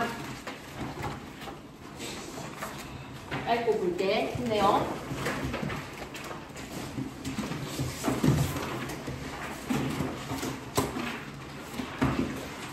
김지독종 읽는 순간 바로 끝나버린다. 네, 강도목유록이 나올 것 같지. 아, 근데 김진옥은 약간 아쉬워. 좀 그렇게 중요한 것 같은 느낌은 안 드는데. 워낙 소설이 많은 작품 속에 꼽으라면 얘는 좀 아쉽습니다. 그래도 읽고 바로 그냥 문제 풀어버리는 걸로 김진옥 갑니다. 벌받고 하강한 천상의 성간에다가 이제 쭉 드시고 늘 그렇지 않나요? 하늘나라의 신선, 하늘나라의 성간, 하늘나라의 선녀는 죄를 지으면 인간 세상으로 떨어져요. 밑에다가 뭐라고 적고 가지? 적가 모티프, 고난을 이겨내고 이룬 사랑과 행복, 고전소설, 독해 능력을 길러주세요. 수능 특강의 수록작품, 막 이런 이야기들은 됐는데 적강하소부터 밑줄 끌게요. 적강하소에다가 밑줄 원하는 여성과 결혼을 하는 혼인담에 대한 혼인 모티프, 혼인담에다가 밑줄 근데 혼사의 장애를 꼭 겪게 됩니다. 혼사 장애 모티프도 있습니다. 영웅으로서 전쟁을 치르는 무용담, 무용담에다가 밑줄 여러 가지 이야기 요소가 들어있어요. 적강 모티프, 혼사 장애 모티프, 그리고 전쟁에서 무용담 이야기까지. 어려움도 겪지만 조력자의 도움과 뛰어난 능력으로 극복, 결국 아름다운 아내 유서저와 행복한 삶을 누린다라는 해피엔딩. 자, 이해의 배경으로 가시죠. 이 작품은 남녀 주인공의 결연담과 결연담에다가 밑줄, 영웅담에다가 밑줄 두 가지가 다 어우러져 있어. 조선 후기 소설의 전형적인 요소를 두루두루 담고 있더라. 조선 후기 소설의 전형에다가 밑줄 끄시고 주인공은 천생연분을 유소저를 만나. 그런데 공주가 시샘을 해. 공주에다가 동그라미. 그 가족을 끊임없이 괴롭힙니다. 대부분의 작품에서 주인공이 공주와도 결혼을 하는 것 같은데 이런 게 출제 요소야. 대부분의 작품에서는 공주랑도 결혼을 해. 공주와도 결혼에다가 밑줄. 그렇지만 여기에서는 공주가 계속 적대자로 등장을 해서 괴롭히지 혼인을 이루어지지가 않아. 공주가 적대자로 계속 등장해다가 밑줄. 주인공은 외적의 침입으로 국난까지 해결을 하는 영웅, 그리고 농공 세상까지 가가지고 있잖아. 거기에 전쟁도 해결을 해줘. 물속 세계에서 뛰어난 능력 발휘에다가 밑줄. 그리고 후반부에는 공주가 괴롭혀. 공주의 영모까지 해결을 해서 기범한 영웅으로서의 면모를 다 보여줍니다. 공주가 영모를 깨한다는 사실. 줄거리 갈게요. 진옥은 명나라 시대 남선우가 일으킨 전쟁으로 부모랑 생이별을 하게 되지. 남선우에다가 동그라미 치시고 이후에 화산도사 조력자입니다. 스승님입니다. 조력자 화산도사를 만나서 무예와 학문을 익히고 유승상의 딸에다가는 플러스 아름다운 여자. 이 유소저랑 혼인을 하고 약속한 뒤에 과거에 급제까지 합니다. 그러나 황제의 공주와의 혼인, 밑줄 끄자. 공주와의 혼인을 거부해다가 밑줄 유소저가 있으니까 옥에 갇히지만 유소저의 어머니 도움으로 풀려나서 그녀와 혼인까지 갑니다. 그 후에 남선우가 다시 침략을 하는 국가의 위기에 출전을 해서 승리를 거둡니다. 기항을 하던 중에는 또 아버지를 만나서 함께 돌아오게 되고요. 돌아오는 길에 남의 용왕의 부탁을 받는데 밑줄 끄자. 남의 용왕의 부탁에다가 밑줄 이게 우리의 수록 지문의 내용이야. 동국 용왕의 침략을 저지를 하는 도움을 줍니다. 용궁에서 승전 잔치에 참석해서 여러 신선의 선물을 받고요. 한편 유소저, 내 아내는 공주의 계략으로 목숨을 잃을 위기에 처하게 되는데 진옥은 신선이 준 선물로 아내를 구하게 되고 화산도사의 도움으로 어머니까지 찾은 진옥은 행복한 삶을 살아가지만 또다시 공주가 영모를 깨합니다. 태자를 독서를 하고 진옥에게 누명을 씌우면서 또다시 위기가 닥치지. 그러나 진옥은 화산도사가 준 약으로 태자까지 되살리고 영모에 가담한 이들도 다 처리를 하고 진옥의 가문은 대대로 번영을 해서 평화롭고 행복한 삶으로 해피엔딩 마무리. 전체 줄거리니까 우리 지문 내용만 잘 보시면 됩니다.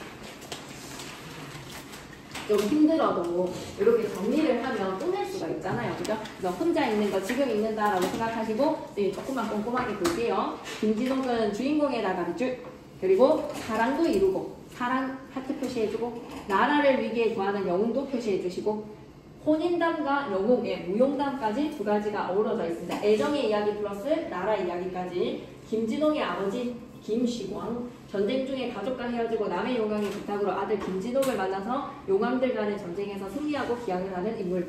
자, 유소저가 여주, 아름답고 지혜로운 인물 김진옥과 혼인을 합니다. 하지만 공주한테 시련을 겪죠. 유승상은 유소저의 아버지, 딸의 행복을 바라면서 혼인을 지지하고 필요한 순간 도움을 줍니다. 남선우가 마이너스 표시를 좀 해주세요. 악인에다가 밑줄, 화산도사는 스승이자 조력자에다가 밑줄, 황제가 어때? 공주와의 혼인을 강요를 해. 공주와의 혼인을 강요에다가 밑줄, 이게 전통적인 권위의 억압자지. 공주는 기분 나빠. 왜? 거절했거든. 나와의 결혼을. 그래서 김진옥의 혼인까지 방해를 하고 태자까지 독살한 뒤에 김진옥에게 누명을 씌우는 악인으로서 혼인이 이루어지지 않습니다. 공주와는. 공간의 의미에서 수정궁 잘 기억해야죠. 진옥이 황성으로 가는데 거쳐가는 공간인데요. 여기에서 누구를 만난다? 용왕한테 극진한 대접을 받으면서 밑줄 그러니까 도움을 요청해다가 밑줄 용왕이 전쟁 좀 치러달라고 해. 황성에 천자가 진옥의 소식을 듣고 그의 안위를 걱정하는 공간이야. 천자가 진옥의 소식을 듣는 황성. 옥중에서 유씨가 지금 갇혀있구나. 유씨가 자신을 향한 위협을 깨닫는 공간이자 꿈에다가 별표 치시고요. 꿈의 기능을 시험에 나올 겁니다. 꿈을 꾸고 희망을 가집니다. 희망에다가 유충렬전 기억나요?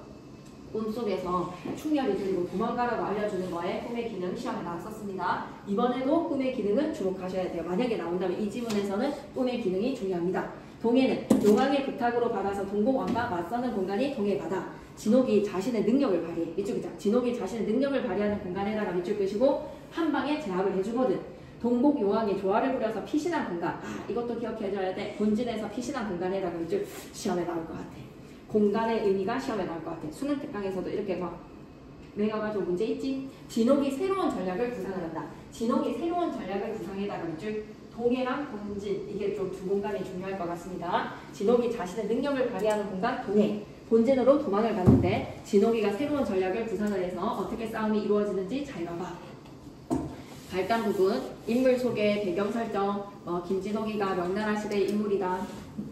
어려서 부모님이랑 헤어졌고 화산도사를 만나서 학문과 모해를 익히면서 성장을 합니다. 과거에 급제를 해서 유승상의 딸 유수저랑 혼인을 하게 되죠. 전개 부분에서는 갈등과 실현이 시작이 됩니다. 공주와의 혼인을 황제가 강요를 하는 바람에 그걸 거부를 했더니 옥에 가기네.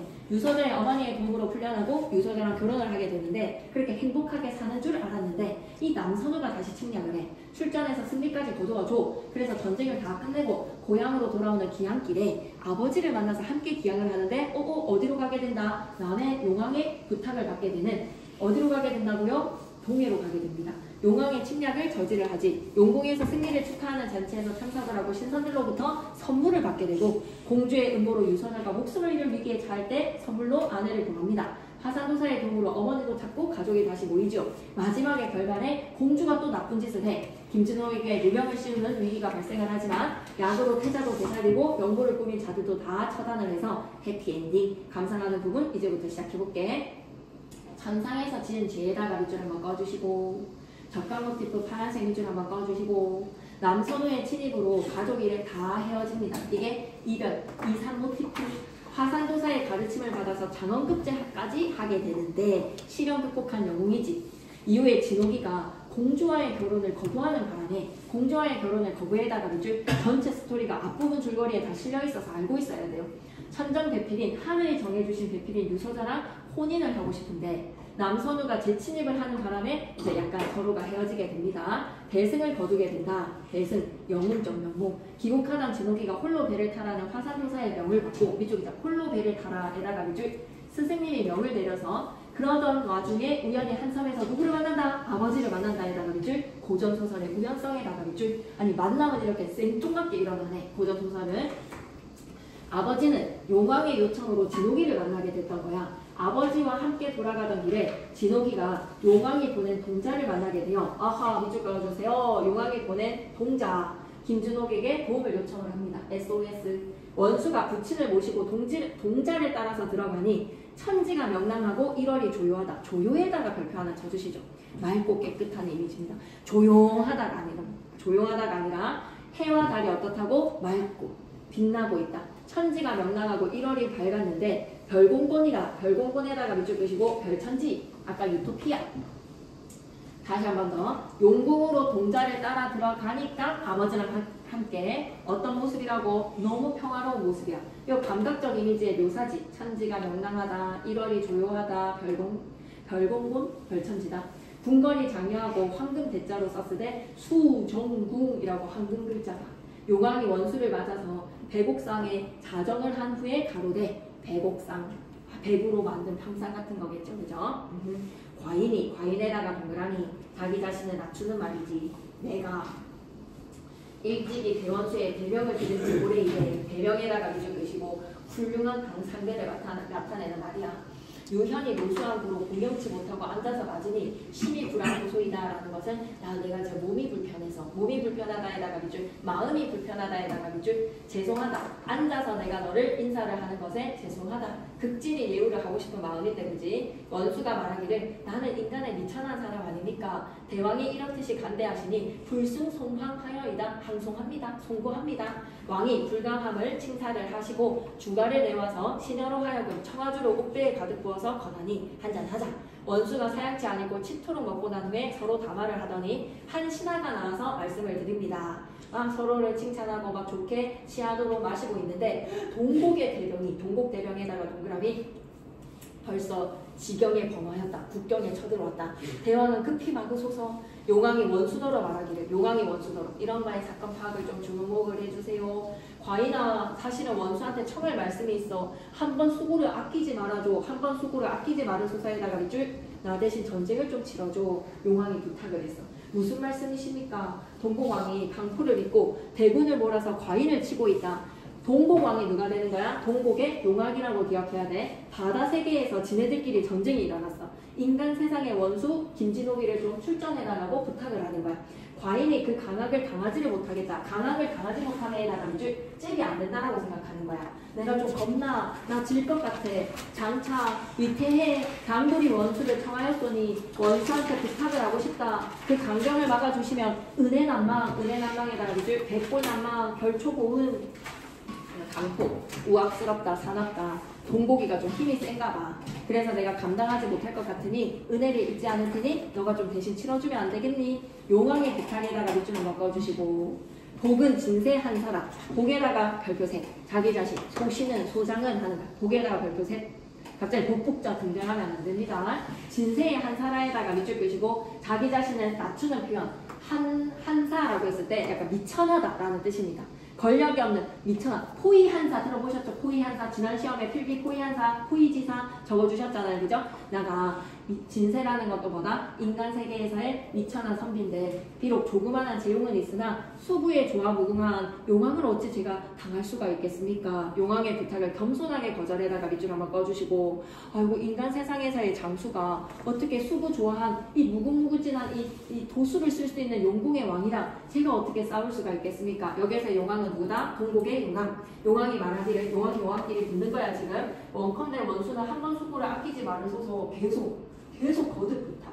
한 번 수고 아끼지 마라. 거듭 부탁에다가 밑줄 끄시고 이렇게 거절을 했는데도 사세가 여차하니 어찌 사양하리있고 대왕은 무루하소서에다가 밑줄 끄시고 걱정하지 마소서. 단어를 알아야지 사건이 어떻게 흘러가는지를 알지. 내가 어찌 당하겠습니까? 라고 거절을 했더니 거듭 부탁해서 무루하소서라는 거는 걱정 마세요. 나가서 싸울게요. 일의 형세가 이러하니 용왕의 요청을 받아들인 거야. 무루하다. 왕이 대희에다가 밑줄 아이고 고마워. 80만에다가 밑줄 이 정도면 지가 싸워도 되지 않겠니? 조발에다가 밑줄 끄시고 천리 비룡마까지 백리 희소건까지 좋았다. 진짜 싸우기 싫은가 보다. 그지? 그러니까 진짜 싸우기 싫다라기보다는 아까 뭐라고 얘기했지? 내가 강악함을 당하지를 못하겠다. 감당을 못하겠다라고 얘기를 해서 자 이제 조력을 하는 겁니다. 80만을 조발을 해서 주고요. 천리 비룡마에다가 백리 희소건까지 주면서 수부대도덕을 가인이 수부대도덕에다가 동그라미 이 직책을 맡긴 거야. 원수가 부친과 용왕께 하직을 하고 나오니 아버지랑 같이 가서 싸우는 거 이런 거 내용일치에 쪼잔한 문제 나올 것 같잖아. 부친은 용왕이랑 같이 술을 마시면서 뭐 김진옥이 돌아오기를 원수가 돌아오기를 기다렸다 이런 거 땡입니다. 부친과 함께 용왕께 하직하고 싸우러 가는 겁니다. 기지창검과 군사의 정숙함이 인간과 다를 바가 없더라. 기지창검에다가 밑줄 끄시고 깃발과 창칼을 들면서 오 하면서 이제 싸우러 나가는 거야. 동국 용왕과 한판 붙습니다. 용어 쌍방일지 아니면 한방에 제압을 할지 이런 거 내용일지 나올 것 같지 않아? 용왕의 부탁으로 김진옥은 전쟁에 참전을 합니다. 물나라의 전쟁이에요. 물나라의 전쟁. 김진옥은 화산도사의 명으로 홀로 배를 타고 오다가 용궁에 간 상황이었고 같이 있던 군사들은 진옥을 찾지 못하고 항성으로 가는 상황이야. 갑자기 사라졌잖아. 홀로 배를 타라는 스승님의 말씀에 홀로 배를 타서 아버지를 만났지. 아버지를 만나서 지금 용궁으로 갔지. 근데 갑자기 군사들이 우리 대장 어디 갔어? 우리 대장 어디 갔어? 라고 진옥이를 찾고 황성으로 가는 상황이야. 장면의 전환이네.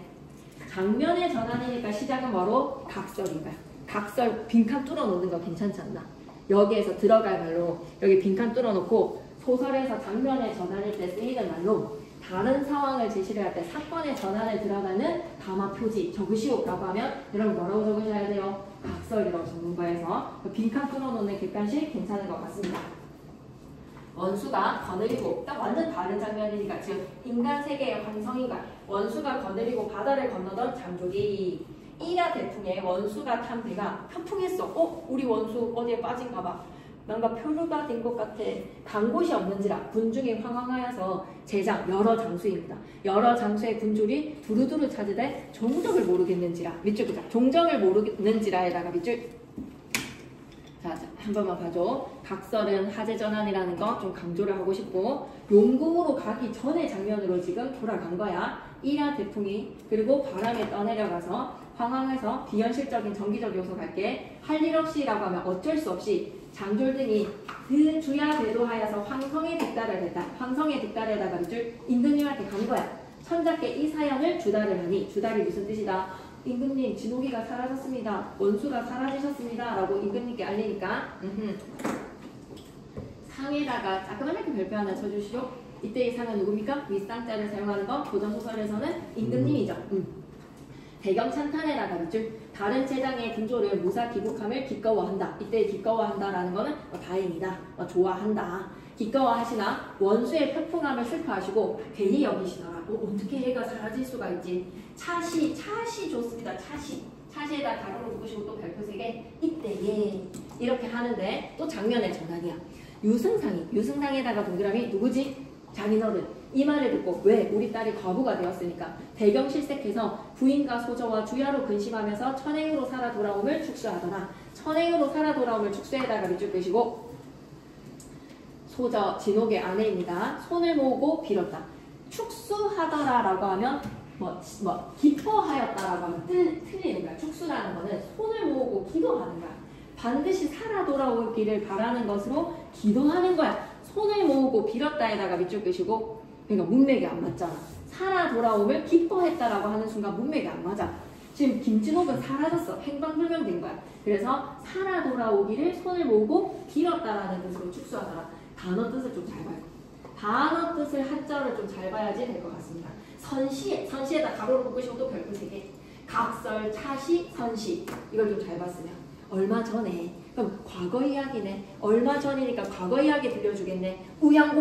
우양공주에다 동그라미 마이너스. 빌런이야. 김진옥이 파혼함에 형성군의 며느리가 되었으니 김진옥이가 결혼을 파혼시킨 거에 대해서 되게 자존심이 상했단 말이야. 혼인 거절에다가 밑줄. 그래서 형성군이라는 사람의 며느리가 됐어. 공주가. 김진옥의 부마됨을 지극히 피함을 시기를 하고 부마, 임금님의 뭐가 되는 거야? 사위가 되는 거지. 지극히 피함을 시기했다라는 것은 거절, 나와의 결혼을 거절을 한 것을 시기를 하여서 항상 독수할 거야. 감히 나와의 결혼을 거절을 해 항상 모해에다가 밑줄 극이 틈을 엿보고 있었습니다. 자신과의 결혼을 하지 않은 김진옥에 대해서 앙심을 품고 있었던가. 자존심이 굉장히 강했나 보군. 원수의 표풍, 사라졌다라는 것을 사생을 모름을 듣고 대히 크게 기뻐합니다. 꽃이다. 이에 전승상과 부마 전여선 그리고 자승상의 이성경과 병부상서 정동환 등으로 더불어서 개교를 베풀었어. 개교를 베풀어에다가 밑줄 끄시고 그럼 이거 다 플러스야 마이너스야? 전승상 위에 마이너스, 부마 전여선에다가 마이너스, 좌승상 이선영에다가 마이너스, 병부상서 정동환에다가 마이너스. 다 나쁜 사람이라고 생각해야 돼. 편을 갈라야 돼. 민밀히 개교를 베풀어서 천자께 주하되 갑자년에 이제 모함을 합니다. 난중에 전쟁 중에 김시광이 플러스였어 마이너스였어. 김시광이 남선으로 더불어서 내응을 하다가 뜻을 이루지 못하오니 도망을 하여서 월국에 들어가서 대국을 도모코자 하오니 이는 반역지신이요. 반역지신에다가 밑줄 김시광 누구였지? 김진옥 아버지. 그러니까 이 집안을 모해를 하는 거야. 나쁜 놈들이랑 내통했다고. 남선우가 전쟁 쳐들어 왔잖아. 그 전쟁 쳐들어 온 놈들이랑 내통을 하다가 나라를 차지하려고 하는 영모를 깨하다가 잘 안 되니까 도망을 갔다고. 또 김진옥도 영모에 열국을 항복을 하고 월국을 항복받고요. 돌아오는 척하다가 도망을 간 거래. 도망을 가였으니 그 뜻은 불가치이다. 아마 분명히 영모를 깨할 것이다. 역시나에다가 밑줄 김시강의 아버지랑 그 다음에 김진옥이랑 다 반역자라고 들어야 되는 거야. 반역자라고 모함을 하는 거. 그 처자를 어찌 그저 둘이니까 처자가 누구죠? 유소저가 있죠 지금. 그러니 복원성상은 숙찰지 하소서라는 것은 엎드려 바랄 건데 복원이라고 하면 무슨 뜻이라고? 엎드려 바랄 건데 숙찰지 무슨 뜻이라고? 자세히 살펴주세요. 성상 임금님께서 들으시고 그러이 여기서사 또 이상한데 유승상의 밑줄 끄자 삭탈관작에다가 밑줄 끄시고 유소저의 아버지 장인어른의 삭탈관작 벼슬을 빼앗았어. 진옥에 처 유소저는 어떻게? 바로 감옥에다가 잡아들여서 죽이려고 하더라. 임금님이 이 말만 듣고 바로 이렇게 하신다는 거에서 참 현명하지 못하네요. 진옥의 부재를 틈타서 진옥을 모함합니다. 도양공주가 다 왔소. 이제 장면 전환했던 거야. 유씨가 할 일 없이 어쩔 수 없이 옥중에 갇혔습니다. 옥중에다 네모박스 실현의 공간이죠. 주야로 한림이 돌아오기를 기다리고 기다렸는데 오지는 아니하는구나. 옥빈 홍안에다가 동그라미 아름다운 유소자의 얼굴에 눈물이 거칠 날이 없더라. 다와갑니다. 일일은 몸이 곤비하여서 누웠는데 사몽비몽간에 사몽비몽간에 꿈의 기능 시험에 나올 건데 한 선녀가 등장을 합니다. 한 선녀에다가 동그라미 구름 속에서 내려와서 유씨 곁에 앉으면서 말하기를 남자야 인간 고행이 어떠하니 있고 인간 고행에다가 밑줄 너 하늘나라 선녀인데 인간 세상의 고행이 어떠하냐 낭자가 서로 끝에 영화가 돌아오니 이거 축복의 말이잖아. 별표색 낭자가 서러움의 끝에 영화가 돌아올 것이다 에다가 별표색에 꿈속에서 희망을 암시해주는 거야. 미래암시라고 적어놓자. 미래암시 내 손으로 한번 적자. 꿈의 기능은 그럼 뭐다? 미래를 암시해주는 것으로 유소자에게 희망을 줍니다. 옥보방신하소. 옥보방신에다가 밑줄 몸을 잘 보호하라는 이야기네. 지레 서산치 마르소서 하고 간대가 없거늘 놀라서 깨니까 꿈이었어.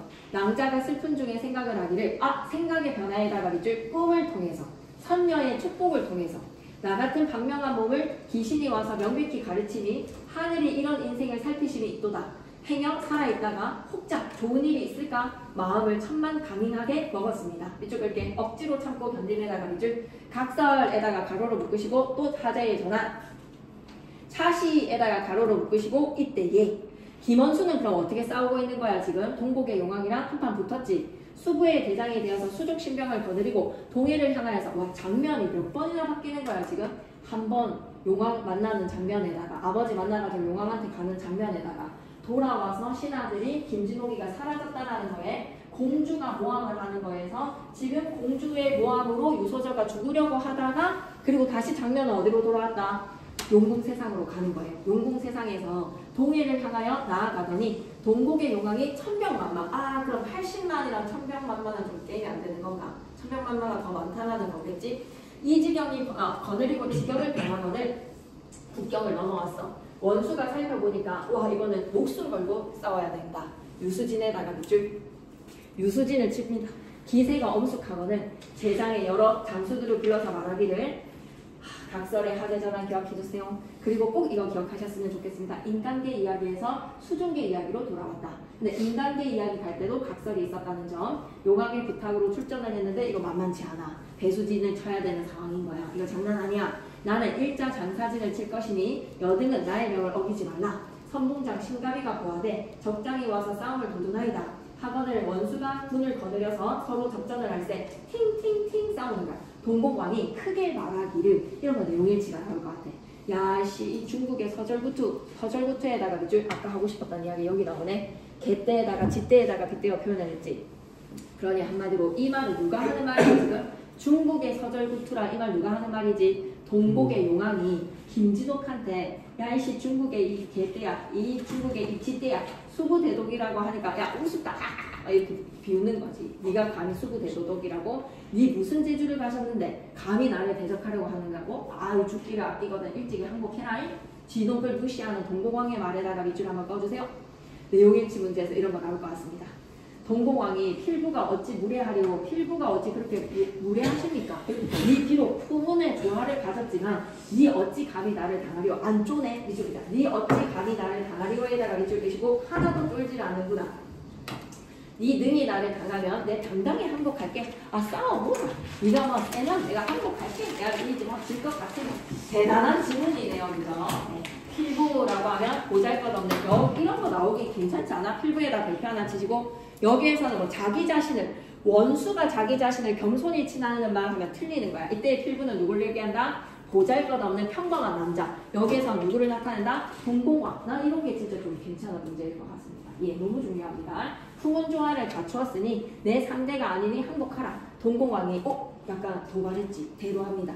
칼을 두르면서 내다건을 원수가 맞아서 싸워서 승부를 다툴세 원수가 칼을 들어서 왕의 명문을 지르니에다가 밑줄 한번 꺼주시고 명치를 팍 왕이 몸을 기울여서 피하여서 서로 싸워서 칭칭칭 몇 번을 부딪히고 있다. 30여 합에다가 밑줄 칭칭칭 승부가 없더니 에다가 밑줄 막상막하다 얘들아. 요거 쌍방이다. 요거 쌍방에다가 밑줄. 그러니까 아까 막 한 방에 제압했다라고 하면 틀린 거야. 지금 승부의 결과가 나오지 않고 있습니다. 용과 호랑이의 싸움입니다. 네, 난연난제입니다. 누가 형이고 누가 동생인지 가릴 수가 없습니다. 용왕이 당치 못한 줄 알고 말머리를 돌이켜서 달아난다. 말머리를 돌이켜 달아나게에다가 밑줄 도망가는구나. 내 힘으로는 능히 당치 못하리라. 이런 거 분명히 내용일치에서 나올 거야. 운무를 일으켜에다가 물결도시 천지조화를 부리지. 풍운조화를 부릴 수 있다에다가 밑줄 끄시고 앞에서 진옥이가 그렇게 얘기했잖아. 용왕한테 나는 그냥 평범한 인간 세상의 진세의 한사인데 진세의 한사 기억나시죠? 예. 인간 세상에서의 평범한 그냥 선비인데 얘는 풍운조화를 부릴 수 있는 애라 내가 어떻게 싸웁니까? 라는 것을 그러니까 내가 근데 동복 용왕이 오히려 안 될 거라는 거에서 풍운조화를 부려봐. 원수가 정익 왕을 잡게 되었더니 문득 천지가 아득하고 지청을 분별하지를 못하겠어. 원수가 패하여서 본진으로 돌아왔다. 본진에다가 네오박스 별표를 좀 쳐주세요. 원수가 정의 왕을 잡게 되었더니 문득 갑자기 딱 잡으려고 하는데 천지가 아득해지면서 지척을 분별치 못하는 이유는 뭐다? 동공왕이 풍운조화를 부린 거야. 그래서 원수가 패하여서 본진으로 돌아왔습니다. 다시 아이디어를 내야 되겠죠. 여러 제장과 의논을 합니다. 동국 용왕과의 전투에서 지금 한 방에 이길 수는 없었다. 네오일체에서 이런 거 나올 거야. 어려움에다가 밑줄 그시고 이 용왕의 조화가 불축하구나. 마땅히 개교로 잡아야 되겠다. 개교에다가 밑줄 그시고 계작을 꾸미자. 아이디어를 내자. 이제 용왕이 우리가 패함을 업신여겨서 태만을 할 것이다. 우리가 도망을 본진으로 왔다는 거에서 이때를 당하여서 겁칙에다가 밑줄 한번 꺼주시고 겁칙은 뭡니까? 갑자기 기습 공격을 하면 승전을 할 수 있을 것이다. 그러면 본진에 돌아와서 낸 아이디어는 뭐다? 기습 공격하자. 풍운조화를 대적하기 위해서는 기습을 해야 돼. 제장을 각각 개교를 가르치고 삼경 시간 좋다. 삼경에다가 밑줄 밤 11시에서 새벽 1시까지. 밤 11시에서 새벽 1시까지 밥을 딱 든든하게 먹이고 난 후에 밥 먹고에다가 밑줄 든든하게 배를 불려야지. 사경 새벽 2시에 행군을 합니다. 시기를 준비하라고 하니 제장이 여러 장수들이 명령을 듣고 청령하며 명령을 듣고 물러가더라. 때 정이 사경이 되었습니다. 새벽 2시 원수가 군사를 희동을 하여서 적진에 돌격! 적진 장졸이 부리지변에다가 밑줄 깨닫지도 못하고 용궁의 왕이 당합니다. 지금 죽은 자가 부지기수라 성공이구나. 동국 용왕의 군사들이 많이 죽었다에다가 밑줄 기습 공격 성공. 왕이 정이 칼을 들고 나오다가 말이 무릎을 꿇으니 왕이 번신난마 하는지라. 번신난마에다가 밑줄 한번 꺼주시고 누가 지금 번신난마한 거지? 동공왕이. 원수가 마침 이르러서 용왕의 낙마를 보고 바로 달려들어서 왕의 뒷꼭지를 잡아 엎지르니 군사가 달려들어서 긴긴히 결박하여서 본진으로 보내고 결박에다가 밑줄. 본진은 뭐였어? 원수의 진이야. 원수의 진으로 돌아와서 다시 아이디어를 낸 거였잖아. 그치? 쌤 좀 공간이 나올 것 같아요. 그래서 쟁을 쳤습니다. 승리! 분을 거두어서 승정보를 울리자. 다다 승정보에다가 밑줄 5분. 장대에 높이 앉아서 용왕을 장대하에 뿔리고 항복하라고 하니 왕이 앙천탄식한다. 앙천탄식에다가 밑줄 하늘을 우러러서 맞이 아니고 항서를 써서 올리니 항서에다가 밑줄 이겼다. 원수가 항서를 받아서 승전한 사연을 용왕한테 알려줍니다. 용왕이 크게 기뻐하면서 원수의 부친을 청하여서 살해하면서 말하기를 양계에 인재가 많은 줄을 알았는데 양계에다가 네오박스 치시고 인간 세상 꼭 좀 기억해주세요. 양계 어디라고요? 인간 세상에 인재 많은 줄을 이미 안지가 오래되었는데 영랑 같은 명자 영랑에다가 별표 하나 치시고 윗사람의 아들을 높이 이르는 말 당신의 아들 영랑 이런 표현들 시험에 나올 것 같지 않습니까? 윗사람의 아들 영랑 김시광의 아들 너 김진호 명장을 만나서 과인의 저의 은혜 태산같이 입어서 만년주택을 안복해 하시니 여차 대공을 장차 무엇으로 갚사오리까? 여차 대공을 이라고 하면 이런 큰 공 여차 대공에다가 밑줄 이런 큰 공 한자어가 왜 이렇게 찝찝하지? 양계 그리고 영랑, 만년유태, 여차대공 기억하셨으면 좋겠습니다. 진옥이가 승리를 한 것에 대해서 시간한테 시시하는 거야. 하며 사자를 발하여서 사자를 발했다 무슨 뜻? 사람 심부름꾼을 보내서 원수에게 문호하여서 문호 안부를 묻는다. 맞아 울릴세 심리 외에 나와서 친히 영접을 한다. 아이고 고맙소 원수. 자정을 하고 난 후에 만만 칭사를 하고 만만 칭사에다가 밑줄 시시시시 대접을 받고 술을 받들어 올려서 보나니 원수가 순순히 접대하면서 말하기를 승전을 했는 거는 다 대왕의 복입니다. 되게 겸손하다 맞지? 홍복에다가 밑줄 그시고 큰 행복입니다. 어찌 복이 공이라고 할 수 있겠습니까? 라는 것은 어찌 복이 공이라고 할 수 있겠습니까? 이런 문맥 너무 괜찮지 않습니까? 승전을 한 것은 대왕의 홍복입니다 라고 하면 당신의 복입니다. 당신의 큰 복입니다. 어찌 복이 공이라고 하겠습니까? 라고 했을 때 복은 또 누가 되는 거야? 저의 공이라고 하겠습니까? 이런 부분 너무 괜찮지 않나요? 제 공이라고는 말할 수 없습니다. 복은 자기 자신을 낮추어 부르는 말에다가 별표생이 이런 거 좀 나와라 진짜. 용왕이 김승상으로 서해군으로 봉해주고 원수로 동해군으로 봉하고 이제 직책을 이제 막 바꿔주는 거야. 이거 김승상은 누구일 것 같아요? 김시광. 아버지는 서해군. 그리고 아들 김진옥은 동해군. 대연을 배설을 했다라고 하면 배설을 베풀어 놓는 거지. 큰 연애를 베풀고 각처의 용왕을 다 차고 신선이 엄청 많이 온 거야. 용왕들이 엄청 많이 온 거야. 성단 선녀까지 다 초대한 거야. 큰 잔치를 벌이는 겁니다. 아버지와 아들에게 땅과 벼슬을 줬고요. 큰 잔치를 열어서 오래지 않아서 용왕과 모든 성간이 이르러서 자를 정하고 8진미의 음식들을 올리니 주배를 날려서 즐길세. 용왕이 근본에 승전한 궁을 칭송을 하니 모든 용왕의 칭찬을 맞이 아니하더라. 문무관원이 보아되 성간 이런 거 단어 뜻 잘 보셔야 되겠습니다. 일광로, 여동빈, 이태백, 두목지, 소동파, 장건 이런 사람들 오셨습니다 라고 하면 연예인들의 연예인 셀럽들이 다 왔다라고 생각하시면 됩니다. 신선이라고 하는 모든 사람들이 다 온 거야. 유명한 사람들이야 얘들아. 이태백 나왔다. 소동파 나왔다. 두목지 나왔다. 유명한 사람 다 보는 거야 지금 김진옥이가. 용궁 세상에서 신선들 중에 유명한 사람 다 와서 왕이 궁문 밖에 나와서 맞아서 입실 가정을 하네. 재선이라고 하면 여러 신선들 원수의 손을 잡으면서 와 당신이 김진옥입니까? 우리를 모르겠습니까? 이 장면 중요해. 여러 신선이 잡으면서 말하기를 원수가 크게 몰라서 처음 보는데 누구시지요? 자세히 알지를 못하니까 한 성간이 말하기를 야 나 일광로인데 얘는 여동빈 그리고 얘는 두목지 얘는 소동파 얘 이적선 누구지? 이태백 전일에 삼신산에서 대군동에서 바둑 두던 친구들도 몰라보는 거야 라는 거는 너도 신선이었던 거야. 김진옥이가 하늘나라에서 이태백이랑 소동파랑 두목지랑 여동빈이랑 일광로랑 하면서 바둑 두면서 놀았다. 이쪽이자 진옥이가 천상의 성간이었다는 것을 용궁에서 신선들을 만나면서 얘기를 듣는구나. 적강모 깊은 소매안으로 대추같은 실가를 내어줍니다. 대추같은 실가에다가는 하트 표시 이걸로 나중에 태자도 살리고 이걸로 유소조도 살리고 그대 이제 이것을 먹으면 전생일이 낱낱이 알려질 거야. 전생일에다가 밑줄 끄시고 이거는 전생의 기억이 떠오르는 약이구나.